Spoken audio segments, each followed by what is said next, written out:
Hey guys, Bound to Divide here with Ableton Tips, and today we're going to be making a loop from scratch. Okay, so the first thing I'm going to do is I want to make kind of like a pad sound or a drone or just something to write to. I always like to have some harmonic context. So let's just highlight this section over here, which is 4 bars. And my idea for this is to basically make like a little arpeggio and then soak that in reverb, and that's going to turn into our sort of like our drone sound. So let's grab our analog over here and we are going to make a little arpeggio. Today we're going to be writing in B minor. So I like to just set the scale feature here to B minor, and then I can just enable scale mode, and that lets me see all the notes of the scale much easier, and it's just quicker to work like this. Okay, so let's just place some notes here. I want to make like basically a big B minor chord. So an easy way to make a B minor chord is just to start B, then skip a note and place a note, skip a note, place a note. So that's a BDF, and that sounds like this.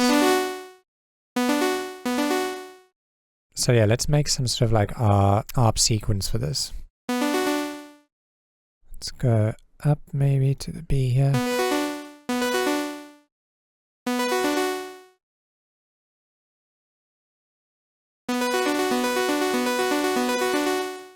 Yeah, let's just repeat this going all the way through, and don't be too concerned about how this sounds in its current state, because we're basically going to be chucking a bunch of delay and reverb on it, and so it'll sound completely different. But let's just shape the sound a bit. So I want to make it a bit more like plucky. So just bringing down the filter frequency here, and let's also just shorten this, bring it down a bit.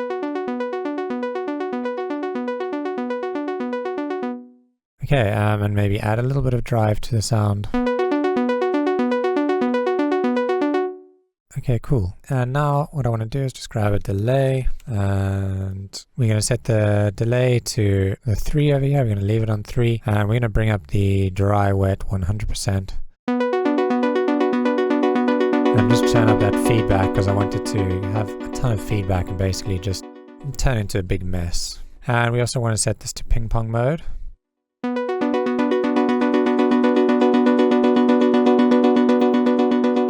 Turn this down a bit, and I'm going to bring down this filter, so I want to take out like the low end and the high end of it. And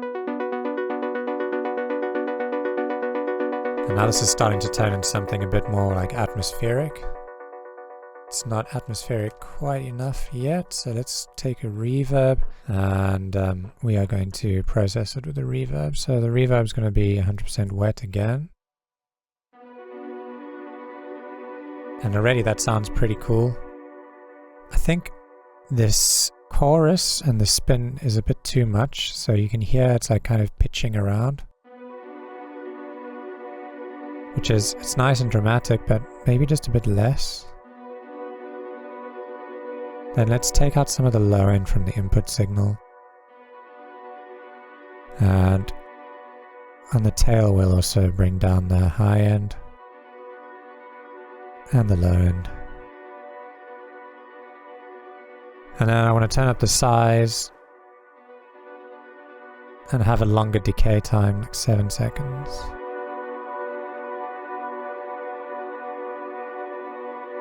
Turn up the reflections, the diffusal, just so that the reverb is a bit louder.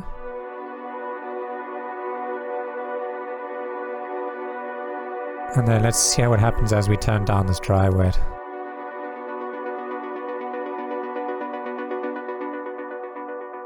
Yeah. So that could be this could serve two purposes. One could be to be basically our drone or our pad that's just in the background setting the mood. And it could also be used as something rhythmic. Maybe halfway through the loop what we can do is bring down the dry wet and bring more of the ARP into it to create some change, make it less atmospheric and more rhythmic. So I want to turn this into a 32 bar loop. Let's see. 32 bars. So let's just stretch this out. 32 bars, and this will be our loop. And I'm just going to leave this at 100% wet for now. Right, the next thing I want to start coming up with is some sort of a melody. So let's use Wavetable for this one, and we're going to make a little MIDI clip over here, and I've prepared like a little bit of a melody for this because I wanted to try and do this nice and quickly. So what we're going to basically be doing is, instead of making just a melody out of single notes, you know, like the classic normal way people write melodies with a single voice. We're going to basically make little chords and write harmonies. So I love experimenting with thirds like this, and then just like pasting them around and seeing what sounds nice. And some of them work really well together and create like instant emotion, and sometimes they don't. So that's how that sounds. Let's first make a little bit of a sound for it. We're going to do like a quick and dirty sound, and then we'll fine tune it once we've made the melody. So I'm going to use a saw wave, and I want to kind of make like a whippy, plucky shape. So we're going to run it through a filter. Let's bring down the filter frequency, and then we'll go into this matrix here, and we'll assign envelope 2 to the filter frequency. And then envelope 2, I want to have a longer attack, maybe 45 seconds, and a short decay. Yeah, something like that.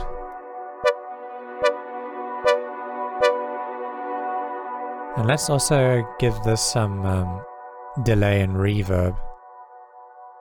And the reason for that is I kind of want to hear, when I'm composing the melody, I always like to hear the tails of the previous notes run over notes that follow. That's where a lot of the emotion can come from. So yeah, it can be nice to write like that. So let's just bring up the feedback here, bring down the dry wet a bit. And I'm going to unlink these and have this one on 2 and this one on 3. And then you get this kind of like nice bouncing from left to right. Let's add a little bit of reverb on this too. Bring this down a bit. And I think I like that. Maybe just a longer decay. Maybe take out some of the high end.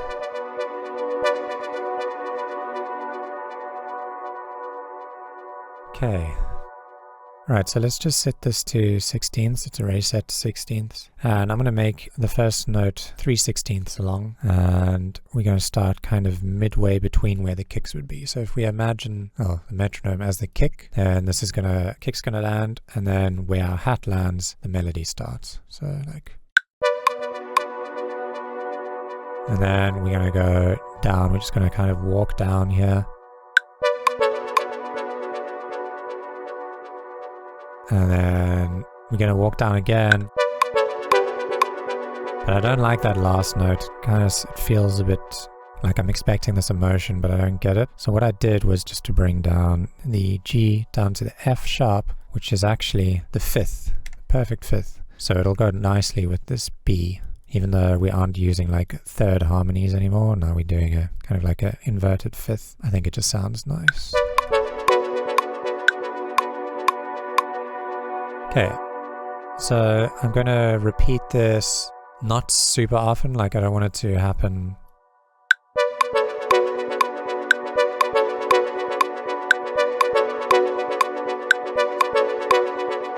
That's just too much. So let's just make the loop a bit longer. I'm gonna actually make it 4 long here.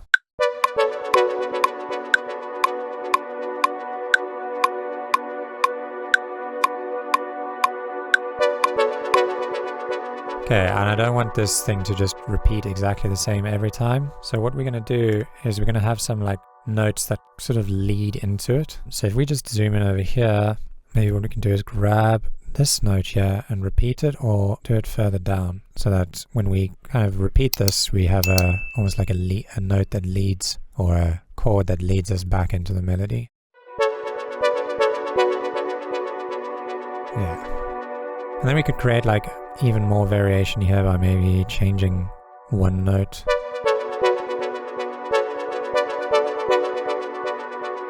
I actually prefer it down there, so I'm going to keep it like that. And then let's repeat this whole thing again. And then on the last one, we can introduce some change, I think. So on this last one, let's just paste this here. And we're going to keep the lead in, but we're going to add some more harmony here. So let's add our 5th on top of the first one, and just hear how that sounds. So it adds a little bit more drama to the last one. Let's add some more notes here and see how that sounds. Let's maybe add another D here.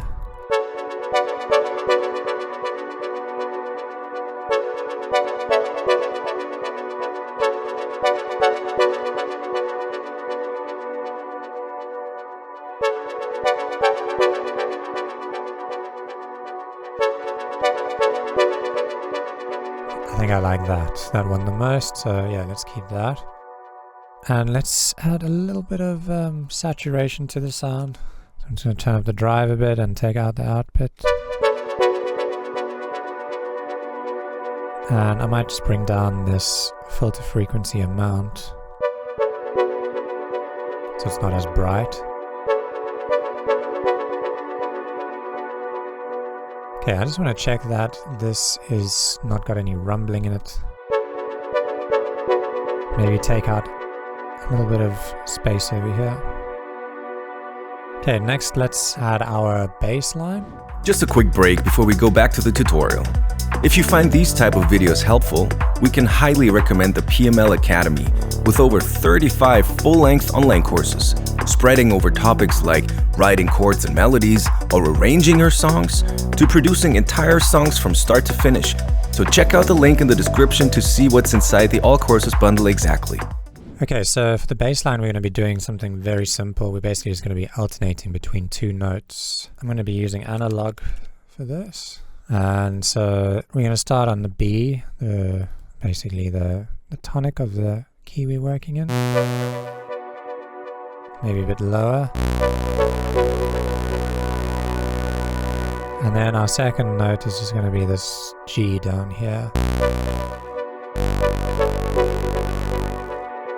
And we basically just repeat that. So it's just going to change. It's a simple bass line, but I use a ton. I'm just basically moving between the 1 and the 6 of the scale, but it just has so much emotion in it. I love it so much. So yeah, I'm going to take out some of the higher frequencies here.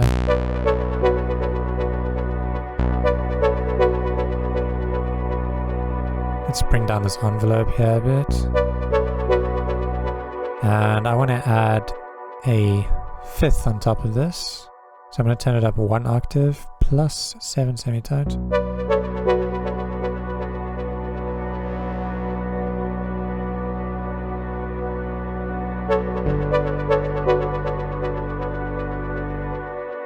And let's make sure to set this to a mono synth so that the tails don't overlap with each other if there's any release, because any overlapping tails in this sub will just sound really bad.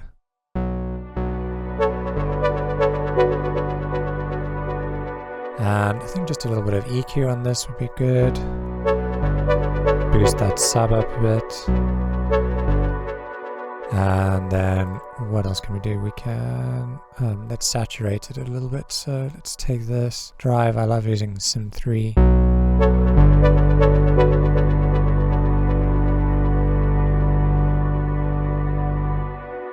And then I think let's add a little bit of interest by going, let's say we go up to the F sharp here, which is up to the 5th, before we go back to the 1, because that will resolve nicely.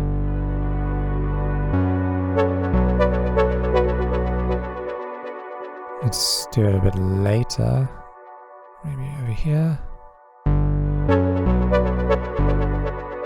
or over here.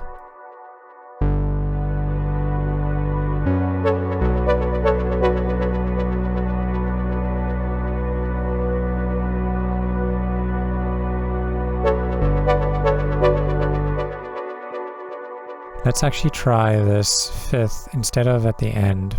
Before we go back into the B, let's try moving from the B down to the G with the 5th.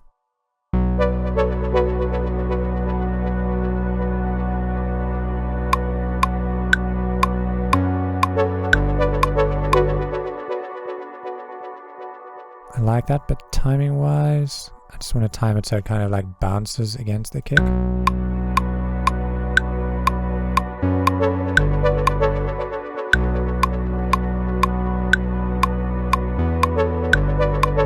Oh, I think I actually like the 4th more. I think it sounds nicer. Let's stick with the E. And you know what? Instead of doing it in this position, let's have this as like a variation so we can swap these around.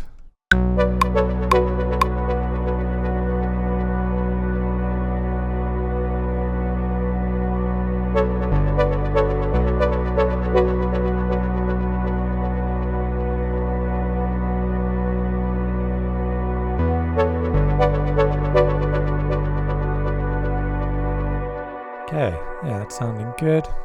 Okay, and because this isn't like a very rhythmic loop, musically speaking, so far, I want just something that's holding the rhythm. So we're gonna make like a little sine wave kind of beep that lands where the clap would land. So let's just double click here and place a note on, let's do B2 here. Put it at 1.2 and at 1.4. Let's just extend this a bit. And then we're gonna grab analog again. And we're gonna set these to sine waves.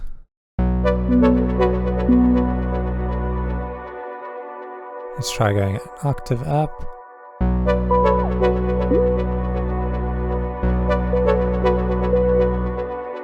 Yeah, let's add a bit of noise to it.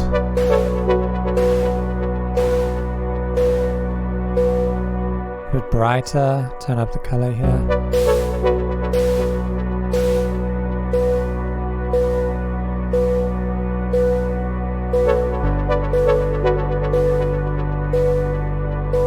Here we can go to the amp envelope and just add some release to it.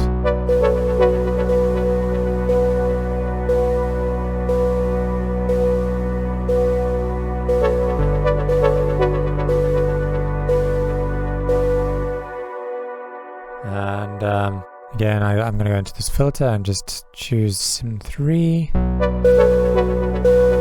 Now you can hear it's almost turned from a sine wave more into like a bit of a square wave because of that drive.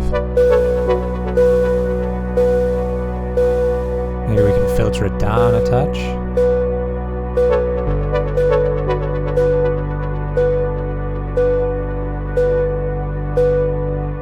Yeah, I think I like that. Then we can EQ it a bit.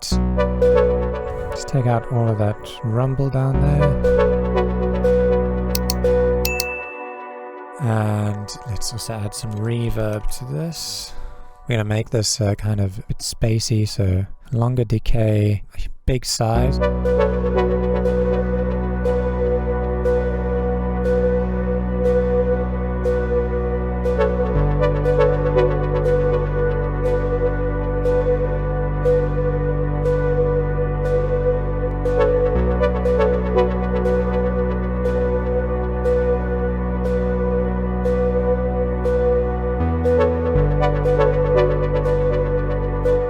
Okay, that's sounding good.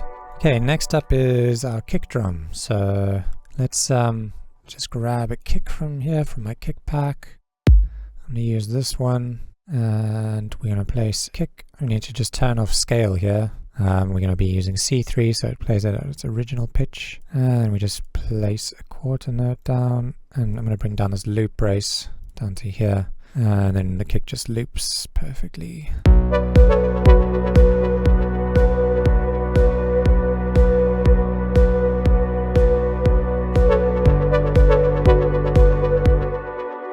Okay, I'm going to put all of this into a group, and then I'm going to name that sidechain. I'm just going to call it SC.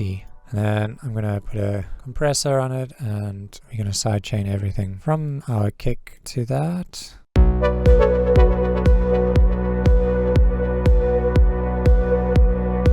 And I'll bring up this frequency so that we're only focusing on the click of the kick, and we get a nice sharp sidechain. Bring up the release a bit. And then I'm going to put this sidechain on the bass as well, because I want the bass to have a bit of a deeper sidechain.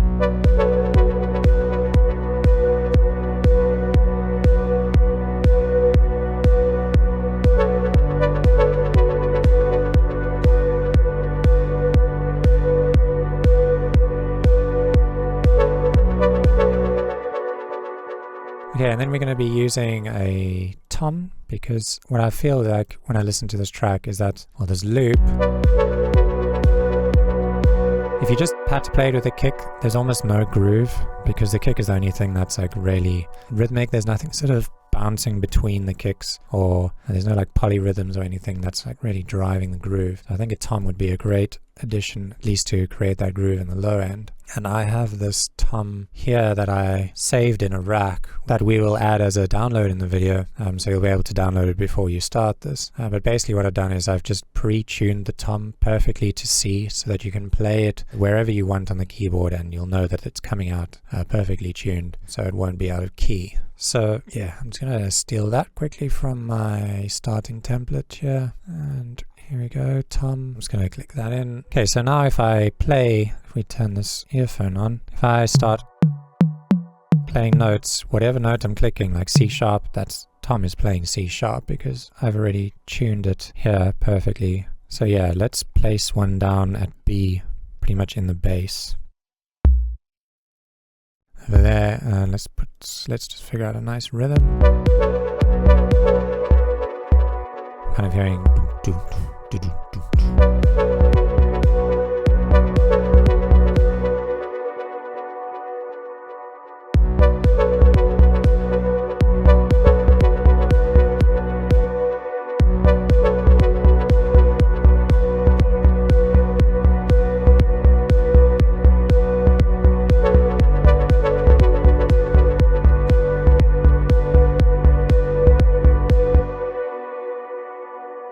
Okay, so I think this tom groove is too busy, so we're going to extend this loop a bit. Let's make it 2 bars long, and then let's try and move or make some space between these hits. So let's try moving this more towards the end here. Yeah. And then we can repeat that like this. And let's create some variation by removing this bounce over here.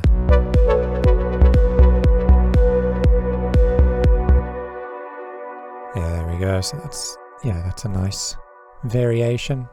And let's make sure that we sidechain this bass to the tom too. So I'm just going to duplicate this compressor and then choose the tom as the input signal here. And make this a bit deeper.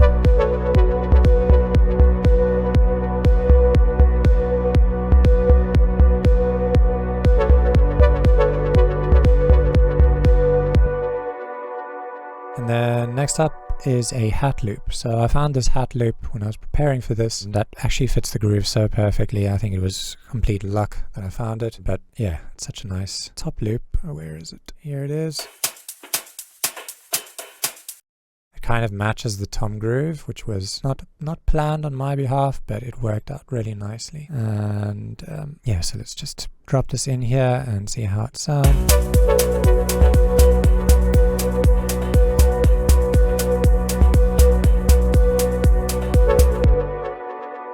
Yeah, so let's just turn that down a bit and stretch that out. Perfect. And we might want to EQ this a bit.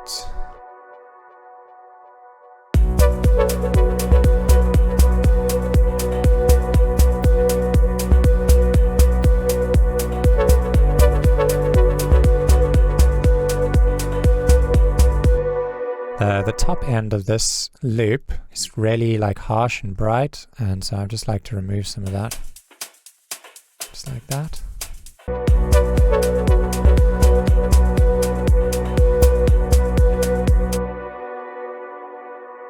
Okay, so then let's also add a second hat, which will be like for energy in the track, so more open than the hat that we have here. This one's very tight and short, and I'm just going to use a 909 hat for this. I'm going to take out a little bit of the high end because, as you can hear, it's a very techy, thick hi-hat. So we're going to turn this on here to a low cut. And then I'm also going to shorten this by bringing down the sustain. I'll give it some attack too, because we've already got some attack from this hat. I don't want to add more attack because it's going to get even harsher. So just softening it like that. Sounds good. And then I'm going to add a little bit of random panning. And I'm going to add this like random LFO that re-triggers randomly every time I play it. And then if applied to pitch, you'll hear it pitches around. But if we do it very subtly, say like 3%,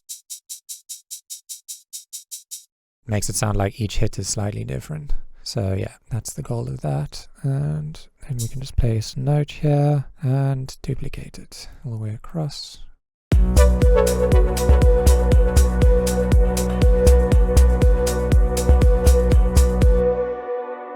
And then I also want a shaker loop. So I found this one, it's DPV5. So this is from Deep Premium shaker loop.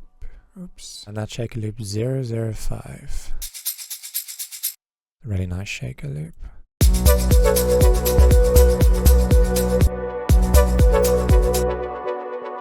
And I processed this one a little bit just by EQing it. I wanted to take out, it takes up a lot of space in the mids, so.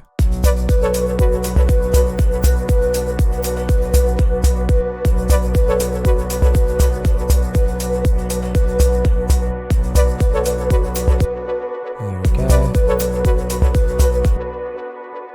Okay, extend that across.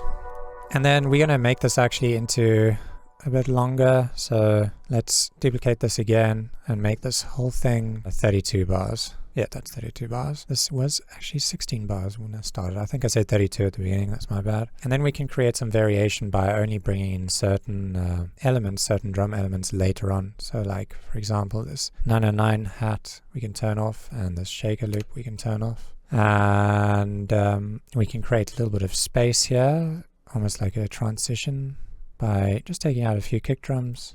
And I'm going to group all of these together.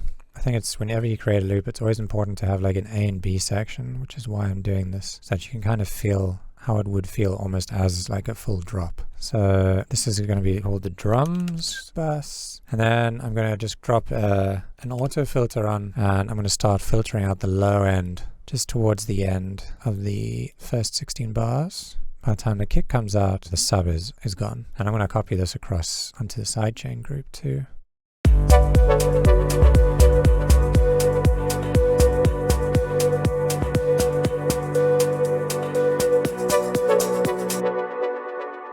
Okay, and then we obviously need to slap that back down again. So just make sure that this snaps back down to 0.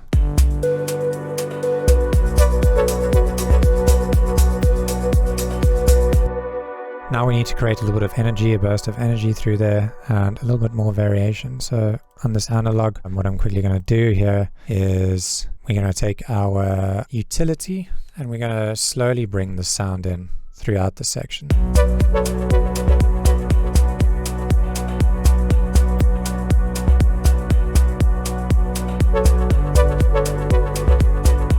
Then we're going to automate this so that reverb starts going away, and we'll actually hear the arpeggio through this section.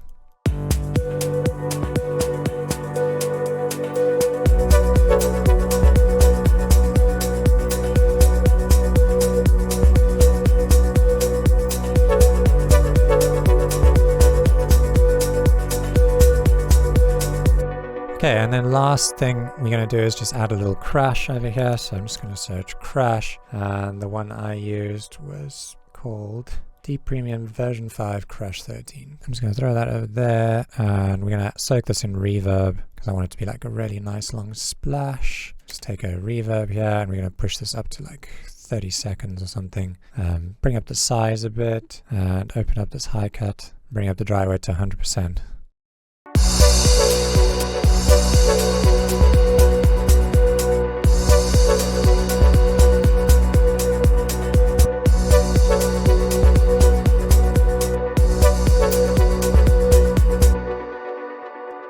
Okay, and that's our loop. Let's listen to the full thing and see how it sounds. 3, 2, 1.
Okay, I think that turned out quite nicely.